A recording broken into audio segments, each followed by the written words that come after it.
أهلا بكم مشاهدينا الكرام في هذه الحلقة الجديدة من فقه الحياة. مشاهدينا الكرام، كنا قد بدأنا في الحلقات الماضية من البرنامج في الحديث عن السلفية والسلفيين وأصلنا لهذا المفهوم. كنا أيضا قد أكدنا أنه ليس مفهوما حديثا، ولكنه إحياء لمذاهب قديمة ادعت أنها تسير على درب الأئمة والفقهاء الكبار أمثال الإمام أحمد بن حنبل والإمام الشافعي وغيرهم من العلماء.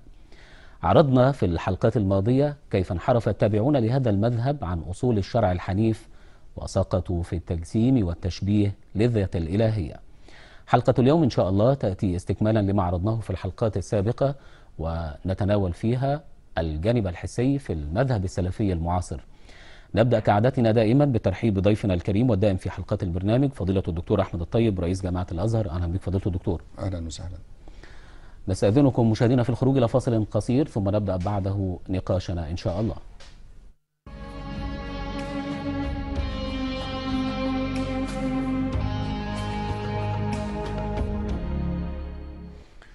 دائما يمكنكم أن تتواصلوا معنا عبر بريدنا الإلكتروني، حيث ننتظر منكم إذا كان هناك أي أسئلة أو استفسارات أو قضايا تريدون أن نطرحها للنقاش في حلقات البرنامج.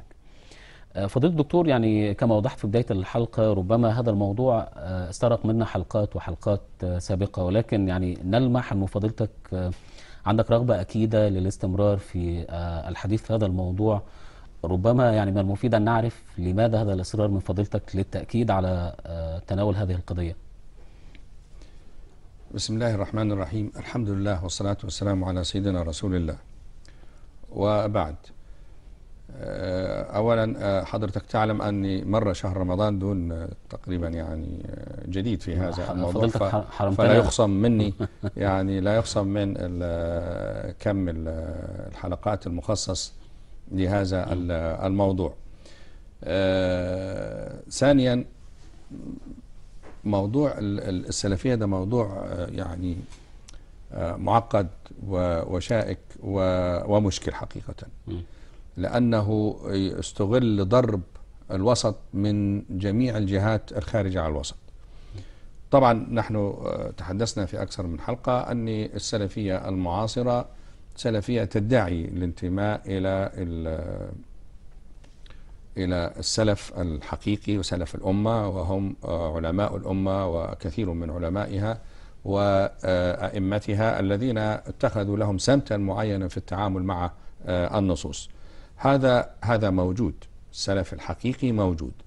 لكن الآن حضرتك شوف مثلا اللي بيحدث إيه؟ اللي بيحدث الآن إخواننا أولادنا اللي هم مصرين على أن هذا هو المذهب الصحيح وده مذهب السلف، طبعا لبسوا قميص السلف وليسوا بسلفيين.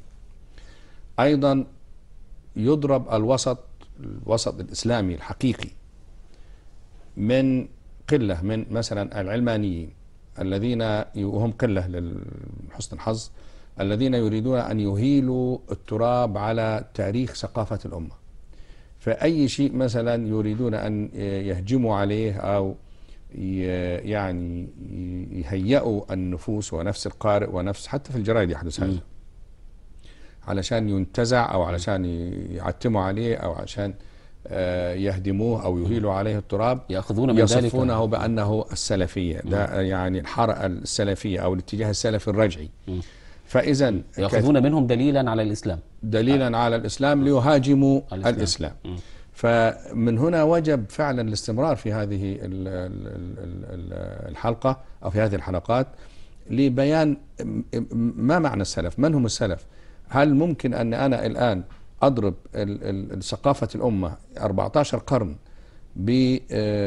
تحت يعني أستعير أو ألبس قميص السلفية عشان أقول السلفية، لأن السلفية الآن تقدم بشكل مشوه، أو السلفية أصبحت في أذهان الناس محملة بمعاني سلبية جدا، شيء منفر. فلما تيجي تقول لي والله الإمام الشافعي سلفي، لا، الكلام ده ما ينفعش. التراث الإسلامي ده تراث سلفي، ما ينفعش الكلام ده علميا غير مقبول، ويجب التنبه إلى هذا.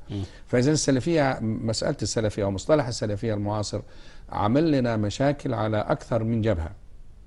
أولا تقديم الإسلام تقديم فيه كثير من التضييق والتشدد، ولا يمثل السلف الحقيقي، وده اللي بيقوم به أولادنا السلفيين أو المنتمين إلى السلف.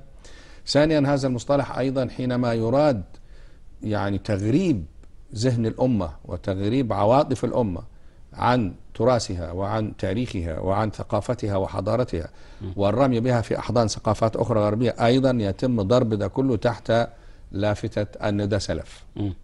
فيجب تحرير ماذا تعني السلف، وما عدا ذلك ليس لا نستطيع أن نقول إنه سلف. السلف الحقيقي ده شيء نفتخر به في تراثنا، السلف الحقيقي شيء نفتخر به ونعتز به تماما، وهو موقف يظهر مدى دقة الذين اتجهوا هذا الاتجاه يعني الورع جدا، دقتهم في فهم أين يقف العقل.